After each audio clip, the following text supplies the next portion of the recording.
Okay, so what if I told you that your entire life, I mean, every single joy, every fear, every decision you make, is all run by a single secret currency? It's not something you can, hold in your hand or stash in a bank, but it is absolutely the most valuable thing you have. And the crazy part is, most of us don't even realize we're spending it every second of the day. So, what is it? It's not money, obviously. It's not the time on the clock or even your physical energy.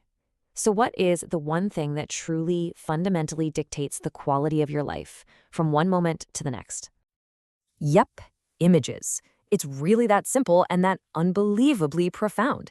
Every single thing your mind does, from remembering what you had for breakfast to dreaming about your future, it all runs on this one currency.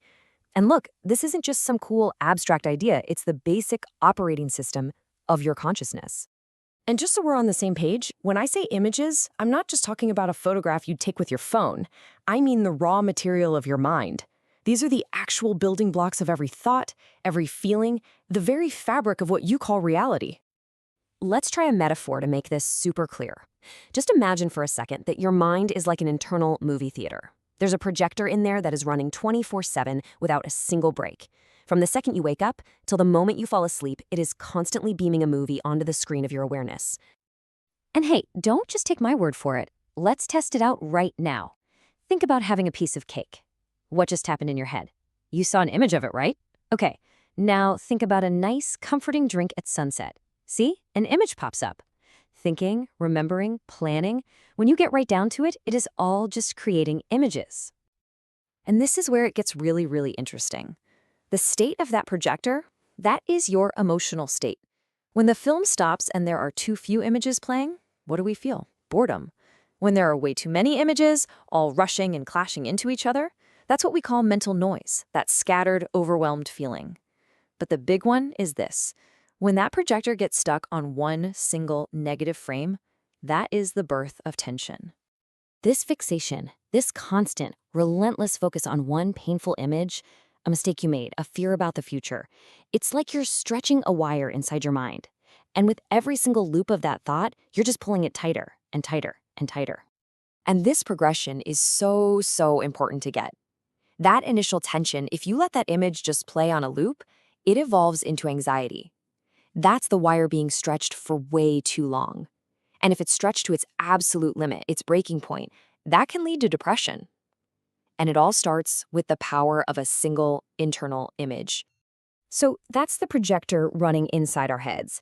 But of course, we don't live in a bubble, right? The outside world is a constant, nonstop tsunami of images, and every single one of them is fighting for a spot on your internal movie screen. I mean, just think about your average day. You are bombarded. You've got these perfectly curated lives on social media, intense scenes on TV, ads literally designed to make you feel like you're not enough, breaking news alerts, even just the looks on the faces of people you pass. It's a relentless flood, and it's all pouring right into your mind. But here's the thing, you have to understand. We don't just see these external images, we absorb them. They actually seep into our consciousness and become the blueprints for what we want, the foundations for what we believe, and the impossible yardsticks we judge ourselves against. You see that image of a luxury car? Bam, a seed of desire is planted. That image of a photoshopped model? It triggers instant comparison. That story of some overnight success? Well, it can either inspire you to strive or make you despair about your own path. Make no mistake, these external images become incredibly powerful drivers inside of us. But here is the question that changes absolutely everything. What if you didn't have to just be a passive consumer in this flood? What if you could actually grab the controls of the projector yourself? This is the moment we stop being the audience and we start becoming the director of our own movie. You've probably heard that old saying, as you think, so you become. But now we can update it with a much deeper truth. Since all thinking is really just imaging, the real mantra is, as you image, so you become. So right now, you have a choice to make, a really fundamental one. Are you going to be the audience member, just lost in your seat, terrified by a horror movie that you never even chose to watch? Or are you going to step up into the director's chair, take control of the script, and start selecting every single scene with purpose? And this, by the way, is the real point of practices like mindfulness and meditation. It's not about emptying your mind. I mean, that's impossible. Think of it as a practical training program for being a director. It's how you learn to take control of the projector, to calm that storm of chaotic images, and to become a master of your own inner cinema. Okay, so this all sounds great in theory, but how do we actually do it, right? How do you become the director when the movie's already rolling? So let's get into the practical, hands-on toolkit for choosing your inner world. Here's a super simple but crazy powerful 4-step process you can use literally anytime. Step 1, just notice the negative image that's playing. Don't fight it, don't judge it, just see it. Step 2, acknowledge it. Just say, okay, I see you're there. Step 3, and this is the big director's move. Consciously choose a replacement image, something that represents safety or peace or connection. And finally, step 4, focus on that new image. Don't just see it, really try to feel it. I want you to think of this as your own personal inner pharmacy. Feeling bored? Instead of grabbing your phone, prescribe yourself an image of a calm, serene lake. Feeling anxious with all those what-if images? Gently replace them with the simple image of your own steady breath coming in and out. Feeling lonely? Prescribe an image of a warm cord of light connecting your heart to the people you love. You have the prescription.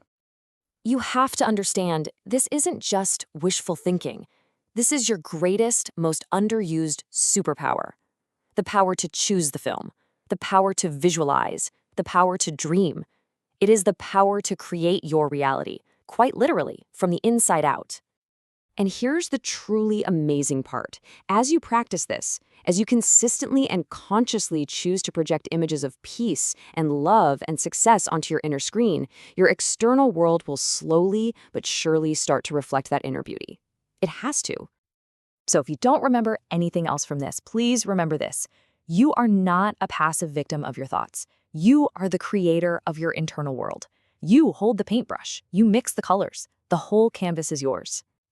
So the only question left is, what masterpiece are you going to create today?